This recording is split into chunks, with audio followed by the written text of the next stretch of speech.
Convidá-los aqui nesta manhã, nesse primeiro horário, nós meditemos sobre o tema que está previsto para a nossa meditação. É o livro de Atos dos Apóstolos, do capítulo 1 até o capítulo 5.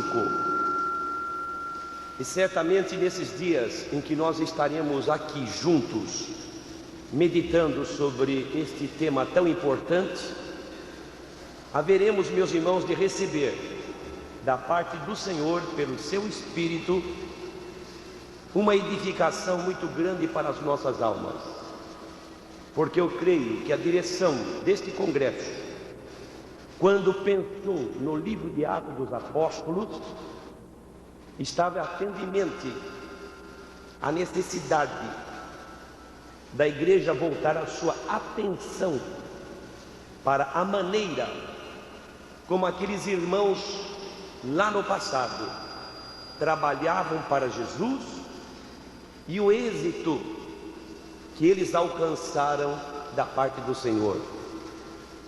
Eu quero dizer aos irmãos que, para mim, todas as vezes que eu começo a ler o livro de Atos dos Apóstolos, eu fico impressionado, e por que não dizer, até mesmo envergonhado, por ver o que acontecia entre eles, que às vezes não acontece entre nós. E eu tenho muitas vezes, até mesmo diante de Deus, dito: Senhor, faça nos nossos dias o que tu fazias naqueles dias da igreja primitiva. Embora a nossa meditação se prenda tão somente até o capítulo 5, nós vamos ver que o capítulo 5, digo até o capítulo 5, é como que um extrato, a base de tudo aquilo que aconteceu nos capítulos posteriores. Meus amados irmãos, realmente o tema deste congresso, o impacto da igreja no final do século XX, é de tremenda necessidade. Eu tenho nesses últimos dias ficado impressionado, meus amados irmãos, com a necessidade que nós temos de ter um crescimento muito maior do que o crescimento que nós temos experimentado em nossas igrejas, principalmente nesses últimos 10, 15 anos. E eu devo dizer aos irmãos, introduzindo aqui as minhas palavras, que nunca a nossa igreja cresceu tão pouco como tem crescido nesses 10 ou 15 últimos anos. Mas, irmão Valdir, hoje o número de pessoas que vão ao batismo é um número grande, dirá alguém. Sim, é grande o número, mas na proporção daquele número que nós tínhamos há talvez 20 anos atrás, e aqui estou vendo obreiros que certamente se lembram daquela época, o nosso número é bem menor do que aquilo que nós conseguíamos. Alguma coisa na vida pessoal deles, vida pessoal, eles tinham alguma coisa. E o que me impressiona é a convicção profunda da salvação que eles tinham.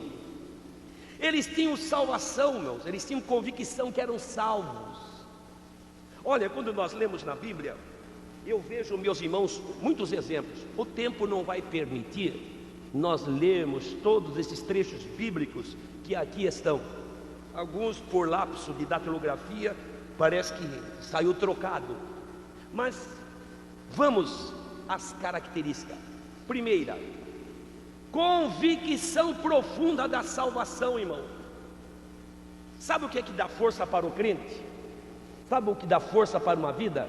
Saber que é salvo, saber que aceitou Jesus, o seu nome está escrito no livro da vida, ter a certeza que se morre agora, esse corpo aqui que é pó, em pó vai se tornar, mas imediatamente a alma e o espírito está no paraíso, na glória que Cristo para nós preparou.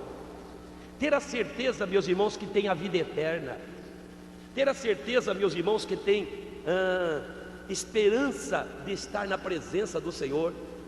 Como diz aqui, eu citei alguns versículos, os apóstolos, por exemplo, tinham certeza. Um dia Jesus estava rodeado de uma multidão muito grande. Claro, Jesus estava curando enfermos, Jesus estava multiplicando pães, então a multidão começou a aumentar. E diz o livro de João capítulo 6, que era grande a multidão que seguia Jesus. E quem sabe até que alguém foi tentado, irmãos, a pensar da seguinte maneira: isso que é religião boa. Está doente, esse homem cura. Está com fome, ele pega 5 pães e 2 peixes e multiplica para milhares, e ainda sobra muitos pedaços de pão, sobra muita coisa. E Jesus, percebendo que era uma multidão muito grande, Jesus deu uma parada, começou a ensinar a sua palavra. Em determinado momento ele disse: aquele que não come a minha carne e não bebe o meu sangue, não tem vida em si mesmo.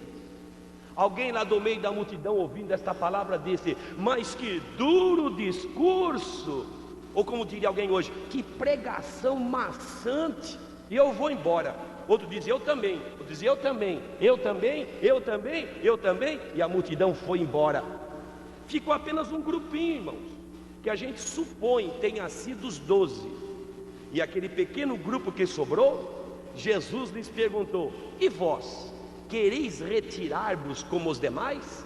E Pedro, tomando a frente do grupo que sobrou, disse: Senhor, para quem iremos nós? Só tu tens palavras de vida eterna, e nós temos crido e conhecido que tu és o Cristo, o Filho de Deus. Convicção da salvação.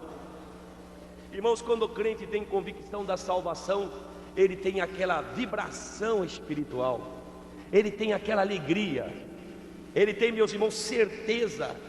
Ele anda com passos firmes, ele não fica cocheando, porque ele tem certeza que é salvo, ele tem certeza que é vencedor, ele tem certeza que vai subir e encontrar Jesus nos ares, ele tem certeza que vai estar na glória que Cristo para nós preparou, ele tem certeza. Há um livro na Bíblia que eu gosto de ler muito, entre outros, é a primeira epístola de São João. João é conhecido entre nós, irmãos, como o apóstolo do amor, todos sabem. Mas eu acho que para mim, João também deveria ser chamado o apóstolo da certeza, porque na sua primeira epístola, nós encontramos cerca de 40 vezes o verbo saber, o verbo conhecer, nos seus mais diversos tempos. Por exemplo, sabemos que é vindo o Filho de Deus, conhecemos que estamos na verdade, sabemos que Ele virá, sabemos, conhecemos, sabemos, conhecemos, sabemos, conhecemos. Irmãos, o crente sabe e o crente conhece, glória seja dada ao nome do Senhor. Irmãos, quando nós temos certeza que nós somos salvos, nós queremos falar da salvação para outros. O primeiro sinal de uma pessoa salva é querer falar da salvação para outros. A mulher samaritana foi com o balde buscar água. Quando ela chega lá, tem um homem sentado à beira do poço, é Jesus. Iniciou-se um diálogo. Numa certa altura do diálogo, aquela mulher percebeu que estava diante do Messias, o Cristo. Deixou o balde sem apanhar água, foi correndo na cidade e disse: vinde e vede um homem que me disse tudo quanto eu tenho feito. Porventura não é esse o Cristo? E diz a Bíblia, irmãos, que vieram atrás da mulher e tiveram um encontro com Jesus, ouviram a mensagem de Jesus, e depois eles, os homens, disseram para a mulher: mulher, já não é mais pelo teu dito que nós temos crido não, mas nós temos visto que este aqui é realmente o Cristo, o Salvador do mundo. Irmão, certeza. Lembra daquele cego que Jesus curou, que João capítulo 9 registra? Curado por Jesus, o homem saiu alegre. Aí os fariseus encontraram, começaram a fazer um diálogo com o homem que havia sido curado. E numa certa altura disseram: olha, o homem que te curou é um pecador, viu?